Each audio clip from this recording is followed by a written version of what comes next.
Lesson 9. Schedule your nervous breakdowns. We schedule everything these days. We schedule appointments, meetings, events, activities, and other to-dos up to the woohoo. Yet none of these things get done if we are hospitalized for cardiac arrest or at home in bed, again, with a migraine.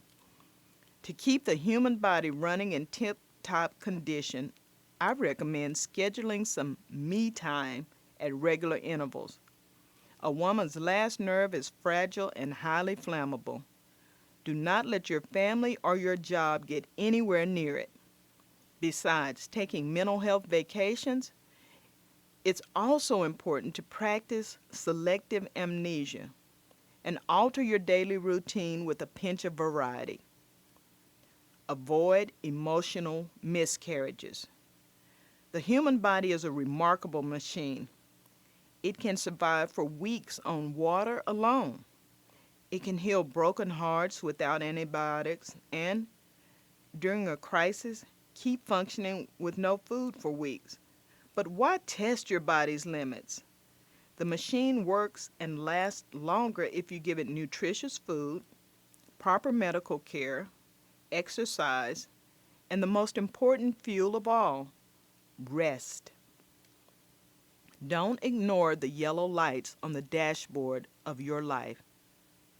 It is a well-documented fact that bodies subjected to chronic, long-term stress become weak and are susceptible to disease.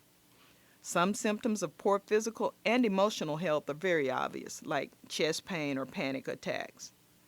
Other symptoms are often ignored or attributed to female issues, with hormonal fluctuations being among the favorite suspects. Remember, your body, like your car, usually warns you before it breaks down completely. It's important to notice the yellow lights on the dashboard of your life.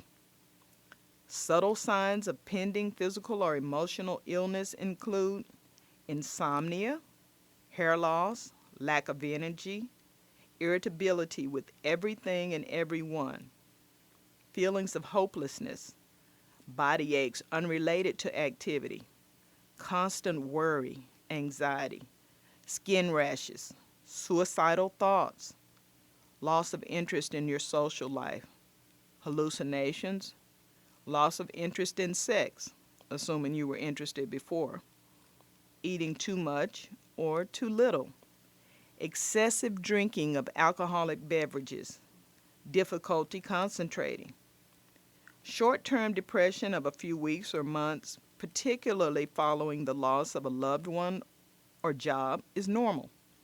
However, if these symptoms persist, begin to interfere with your relationships, and decrease the quality of your life, then you need more than jogging and Pilates.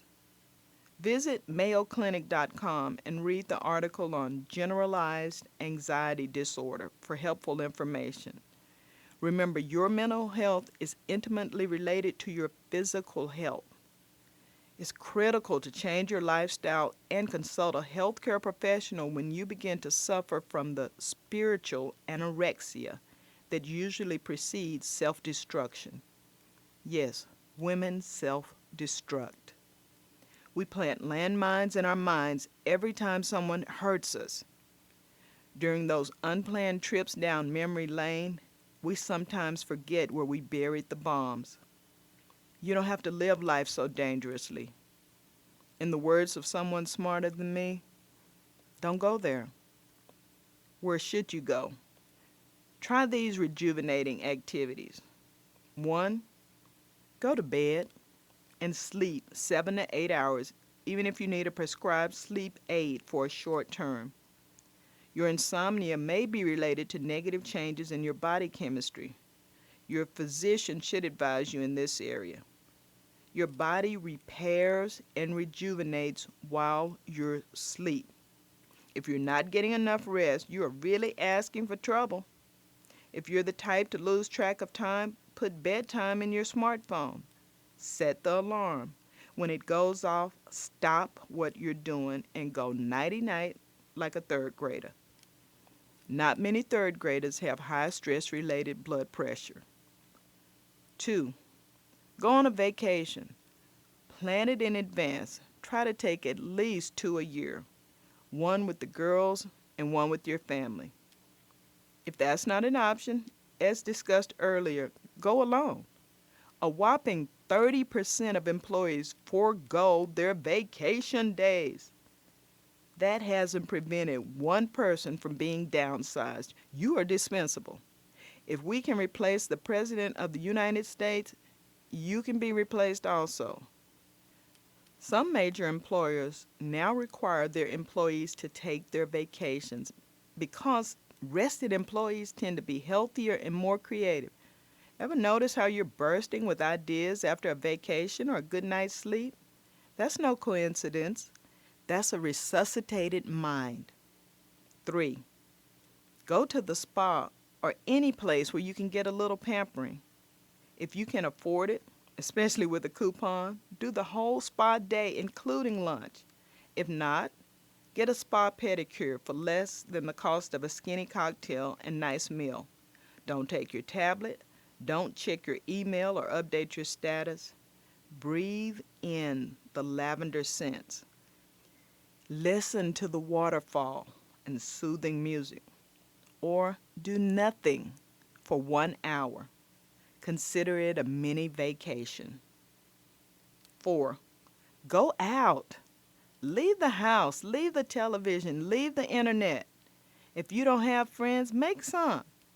Go to www.meetup.com, put in your zip code and interest, and locate a group of fun people in your area who share your leisure activity interest. If you have friends, spend time with them. Texting and email forwards do not constitute a relationship. Is your money funny? Have a potluck and watch DVDs at someone's home. Go outside and look at the stars or watch the clouds float by. The view is awesome.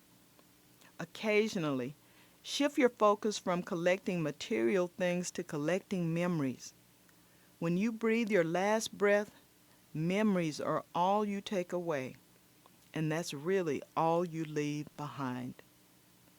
Don't take better care of your Buick than your body.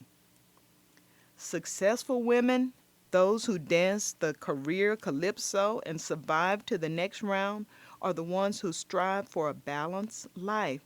That includes work and play. Too much of either is detrimental to our health. Like overstimulated children, occasionally we need a timeout. Our bodies demand it. If we don't schedule it ourselves, our bodies take the initiative in the form of a respiratory infection, mysterious fever, fatigue, or some other ailment with no known origin. Don't take better care of your Buick than your body. If you're running on empty, it's time for a rest stop. Practice selective amnesia. The news media is on an unending quest to bring the public what I call WTF stories. Uniformly lacking newsworthiness, but extremely high on the peculiar behavior meter, the stories are quickly forgotten, replaced by the newest weird thing. One such story introduced America to people who never forget anything. They remember with perfect recall important events that happened on a randomly selected day, even if the day was 20 years ago. These people can tell you what they ate, wore, and did on the 16th day of school back in the 3rd grade. In some ways, this gift of a perfect memory is a blessing. Imagine never forgetting special occasions. If you remembered the exact day that a friend's ex-husband married his mistress, you could plan a little something. Maybe a party celebrating your friend's svelte divorce diet figure to brighten her day. Never forgetting the birthday of an elderly neighbor would be a deposit in your good deeds account. And can you imagine never forgetting what you entered a room to do or where you placed your car keys? Remembering everything might seem like a gift, but I respectfully decline. Why? Occasionally, a little selective amnesia is a lifesaver. The truism, time heals all wounds, is rooted in the notion of forgetfulness as a way of moving from a bad place in the past to a better place in the future. From the child who cries while getting an immunization shot one minute and smiles over a lollipop the next, to the widow who, 2 years after her partner's death, can think of him with a painless smile, every person can experience the healing benefits of deleting some of his or her past. We hope you enjoyed this podcast featuring best-selling author, Doctor of Dental Surgery, and motivational speaker, Monica Dr. Mo Anderson. Educational and entertaining, Dr. Mo Anderson has the right prescription for success. To learn more about Dr. Mo or have her speak to your corporate, civic, or student group, visit her online at drmoeanderson.com or on Twitter at drmoeanderson.